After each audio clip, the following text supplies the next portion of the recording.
this one looks. We are all made delicate. We are all made delicate, or we perish.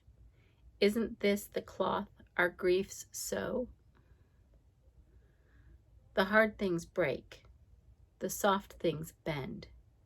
The stubborn ones batter themselves against all that is immovable.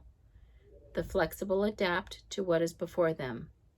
Of course, we are all hard and soft, stubborn and flexible, and so we all break until we learn to bend and are battered until we accept what is before us. This brings to mind the Sumerian tale of Gilgamesh, the stubborn, hard king who sought to ask the immortal one the secret of life. My family, my husband. You know what? Do you hear him?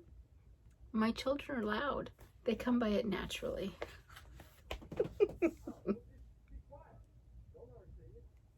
He's yelling, be quiet at them.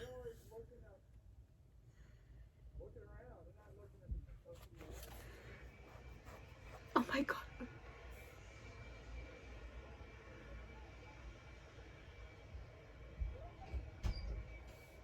I think they've got a leaf blower out there.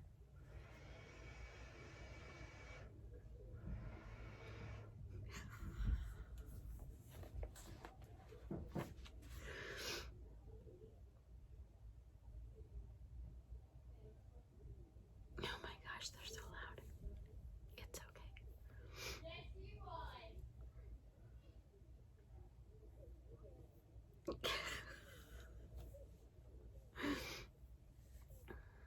Okay. This brings to mind the Sumerian tale of Gilgamesh, the stubborn, hard king who sought to ask the immortal one the secret of life. He was told that there would be stones on his path to guide him, but in his urgency and pride, Gilgamesh was annoyed to find his path blocked, and so smashed the very stones that would help him. In his blindness of heart, he broke everything he needed to discover his way. With the same confusion, we too break what we need, push away those we love, and isolate ourselves when we need to be held most. I so agree. There have been many times in my life when I have been too proud to ask for help or too afraid to ask to be held, and in the frenzy of my own isolation, like Gilgamesh, I have smashed the window I was trying to open, have split the bench I was trying to hammer, and have made matters worse by bruising the one I meant to be tender with. The live bow bends, the dead twig snaps. We are humbled to soften from our griefs, or else, in brittle time, become the next thing grieved. Oh man, that was heavy.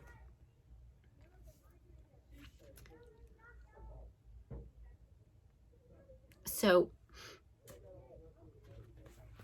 oh my goodness. So this reminds me of a dear sweet friend of mine. And he's probably the first man I ever met that was super easy to communicate with, first of all. Like, he said what he meant what he said. And even in text, like, you know, when you text and there's some miscommunication and you're like, and it just doesn't work well. However, this friend of mine, there was never once a miscommunication, and there was a while there. I was kind of at the beginning of, you know, my husband and I were struggling in our marriage, and we were possibly getting divorced. And so I was discussing a lot of it with this friend of mine.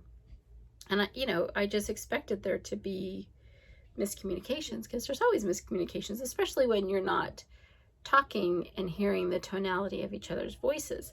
But there never was, and it was really kind of interesting. And then one time he sent me a text,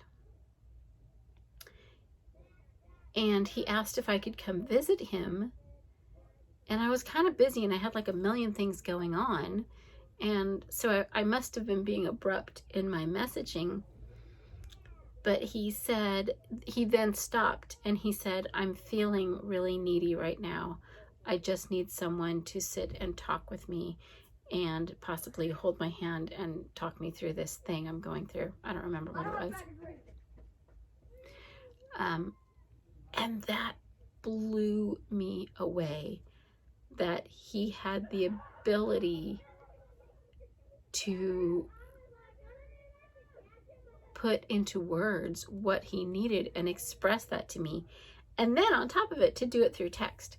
So even though I was crazy busy, I had a million things going on, I was like, oh no, I am putting what I have aside and I am going to him and I'm going to just sit and let him, whatever, cry, grieve, whatever he was going. I know that he had recently broken up with a girl, or they hadn't broken up, she just bailed on him. And he was still pretty crushed about that.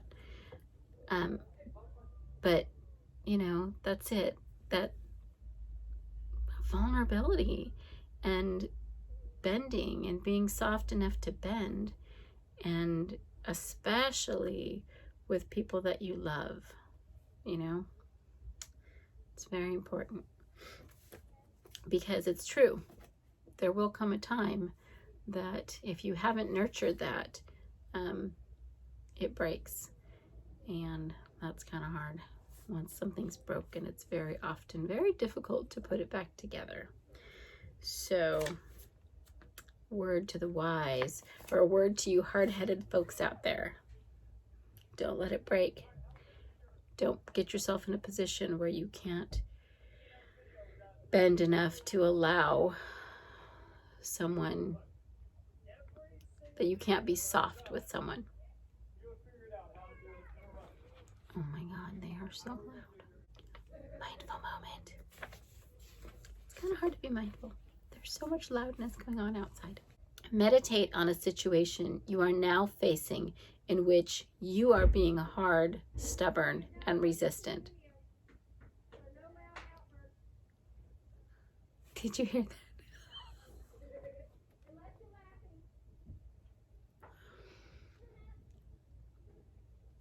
Look at your stubbornness. What are you preserving by being hard? What might break if you continue being resistant?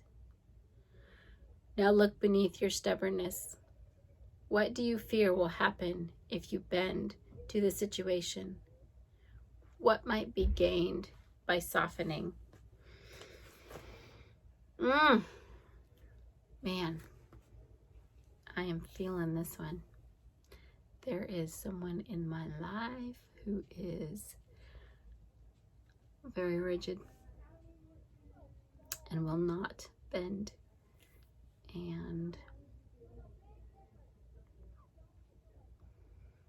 yep, I'm gonna leave it at that. Anyway, thank you for coming today. I love you, and I will see you tomorrow. Take care.